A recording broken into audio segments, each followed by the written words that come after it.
it just straight out to your side. And you push this way with the right foot. Okay. Like, so, I mean, you can turn the right foot and the arm doesn't move. Like if you just stay loose. Whereas as soon as you separate and put the shoulders behind the hips, so you try to turn your torso back, you can't turn the right foot without pushing pressure here. So it's that idea of creating from here, I can put the hip and the hand doesn't go anywhere. But if I'm here, I can't do anything with that right foot that doesn't transfer to that hand. Right. Yep. So that's how I apply force here, not here. Right. These are way better muscles. Exactly, and that's exactly what we're trying to do is take this power, transfer power from the ground through this medium. This is where we create our most power from into whatever distal. That's almost every sport, isn't it? Right, and, you know, and getting that spine in the right position and getting things lined up. It's not that you have to stay here. I mean, I can do the same principle, but exactly, and everything's still tight and locked up all the way through, so that you are getting that power transfer. You know, this is basically a transmission of the power to get from here. You can rotate this, but you're not going to go this. No, right. Exactly. I mean, even the finish of the shot is here, but this is tight. It's not broken. Exactly. I mean, everything changes in angle for the throw based on the shoulders. You're not getting angle for throwing by going this way. It's always going to be here, but it's here, but it's broke at the hip, not exactly a big arch. Yep. So, yeah, the throwing stuff, it's always fun because it's just this weird balance of strength, power, and technique. And so there's just, you know, once you kind of hit, you know, kind of a final plateau of enough training years and your technique's sufficient, it's, you know, if I want to get faster, I tend to lose a little weight, and then I'm not as strong. And if I want to get stronger, I gain weight, and then I'm slower. And so it's like, well, then I'll fix technique. And so it's just always a weird spot you're trying to find in the triangle between those three that, you know, that you're the best at. And it's always something, especially with 9 events. It's like, you get one of them dialed and not pay attention to it for a week, and then it's fucking gone. It's like, oh, cool, yeah, I don't fix that again. That's what we were talking about yesterday when you were competing. I'm like, I can't believe it's like one event after. I'm like, Matt, how do you train for this? Well, it's tricky. Throw 3 days a week and do it. So that's people say that too. It's like, you know, you got really good in a relatively short amount of time, like, you know, with the weights and stuff like that. And the 56 is brutal. The spinning around with a 56-pound weight is just mean. And you know, what'd you do? I was like, well, for the first 2 years I threw, I did 60 reps a week with it. I got better. And that's, you know, it's the 10,000 hours or 10,000, you know, whatever it's going to take to become, you know, mastery of something, you know, to a certain level. And I think that's throwing for sure. I think that's something that gets lost in weightlifting, in my opinion, is it's such a technical thing that unless you're going to fix the technique to where you can efficiently transfer the power the strength you have, fix your technique first. Yep. Well, that's a big thing. So a lot of people, like in powerlifting, forget that. They think about it getting stronger. And this is why I've said this and I've written this many, many times. My goal is not to be the strongest. My goal is to lift more weights than everyone else. Right. Which isn't necessarily the same thing. I beat people that are way stronger than me all the time. Right.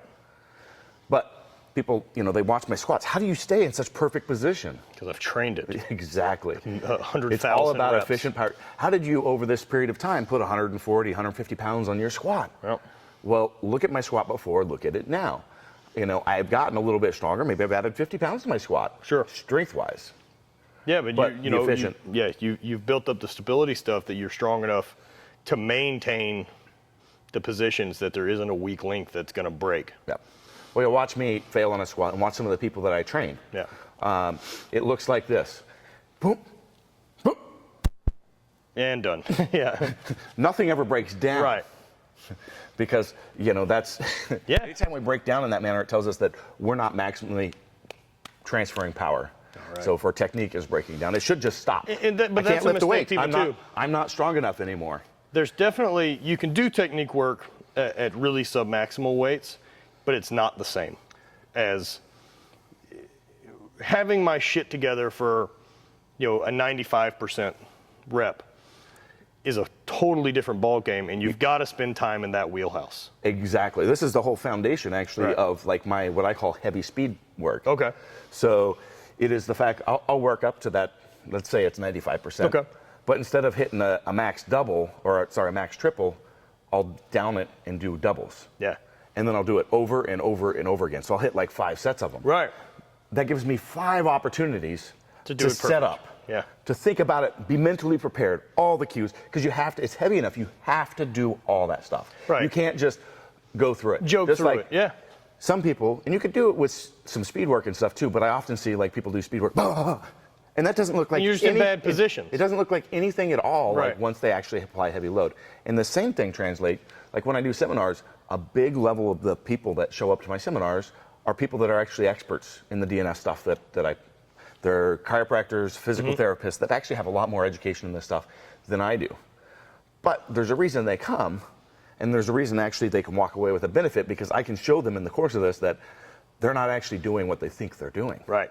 Because you never know until you reach maximal weight failure or maximal fatigue failure that you're actually breaking down. You think you had that locked in until I said, Matt, no, you don't. Yeah. Oh, okay, I got it. Yeah, right. And that's the case. I mean, I can teach people that know this stuff in and out, and we can get on the squat and say, you're not doing it. Yeah. Yes, I am. No, you're not. Boom. Oh, now you're doing it. Oh, yeah. Oh my God, I feel so much stronger. And it's amazing too. I even noticed it in the gym. The differences in lifts. I mean, even now that I'm pretty aware of how to lock stuff in, that the differences in lighter weights. Say in the 75%, 80% effort. That changes every day depending on how I actually feel. 80% could be very different. And just the difference in when you're locked in and in the right position and the bar's in the right spot, boop, oh, well, that doesn't feel bad.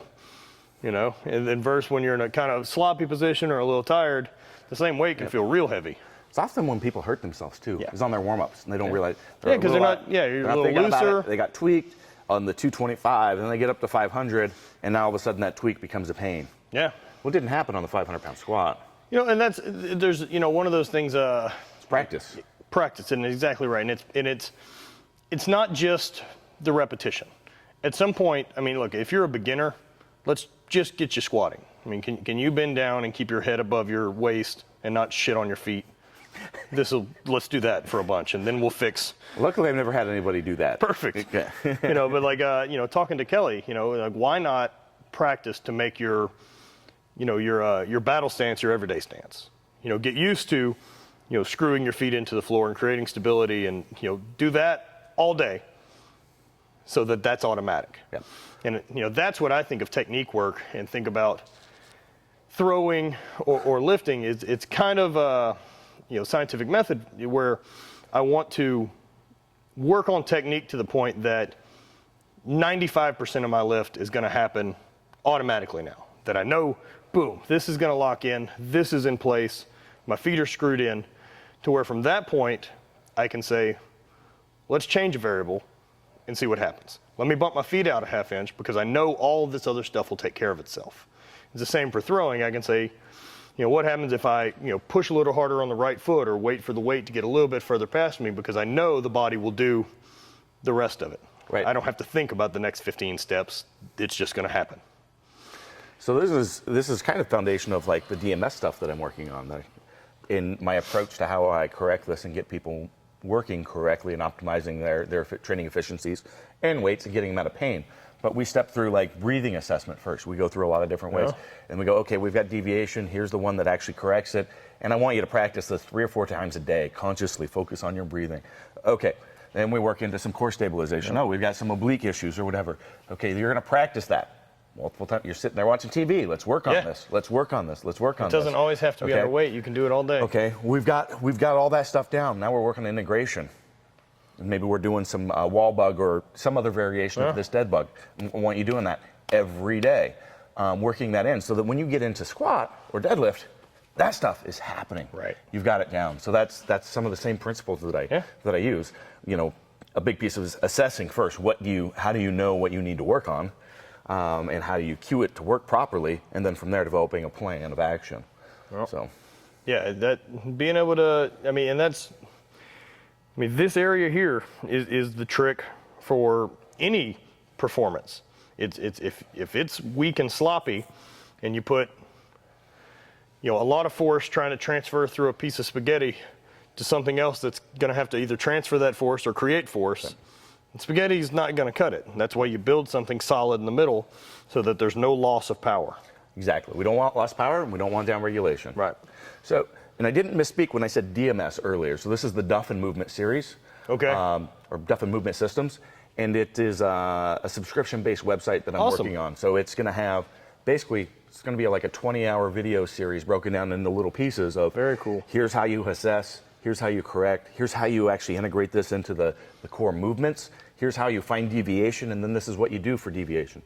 Or you can search it by, I've got shoulder issues, I got hip issues, I got knee issues, whatever. Here's things that I do it. So it's kind of it's like an ebook, a video ebook, because you've seen some of the stuff that I do.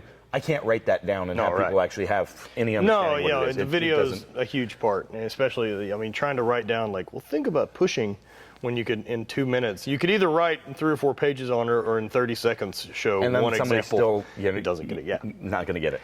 So it'll be basically a video chapterized ebook, but then also searchable by, things as well. So. It always amazes me, people that I guess think they got it. I've lifted for 18 years, probably 10 of which really serious, and, read, and I travel to actually one-on-one with guys that I want to learn from. I don't powerlift anymore. My total is not important to me in the least. It doesn't matter. There's something here that you're doing something special that I need to know. And whether that's you or it's Mark or any of these other experts in the field, I want to learn from. I just can't imagine getting to the point where we're like, I got it. Yep. Once you know everything, you can't learn anything new. Well, I was just trying to encourage you to go to a seminar that I'm going to, because I recognize I'm continually learning. Right. I know what I'm good at. I'm good at taking all that and distilling it down into a manner and explaining it in a way that makes sense for people and is application based. And I think that's probably the biggest shining thing of good coaching in my book isn't that you've got all the information. The perfect example of that would be to say like Shako. That guy's a ton of information and been around forever, but the fact that he speaks Russian and I don't, probably be really trouble for me to try to learn from him. And so you've got to be able to communicate that information to people. And, I noticed, either coaching throws or any of that with people, I'll repeat basically the same cues 10 different ways, waiting to see the light bulb in their head say, oh, that one makes sense. And you're like, all right, now I know how to talk to you. Yep, exactly. And you got to have a bunch of different pieces because it may not work. Like we went through on our assessment, I went through a couple different cues to do the same thing. Yep. There's a whole lot more than that.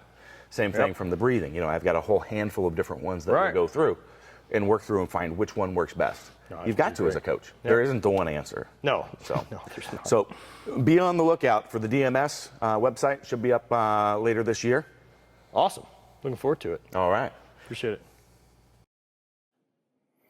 If you enjoy the content and want to support the production of further content and also look like a badass, I suggest you go to kabukiwarrior.com and check out these nice whiskey and deadlift t-shirts.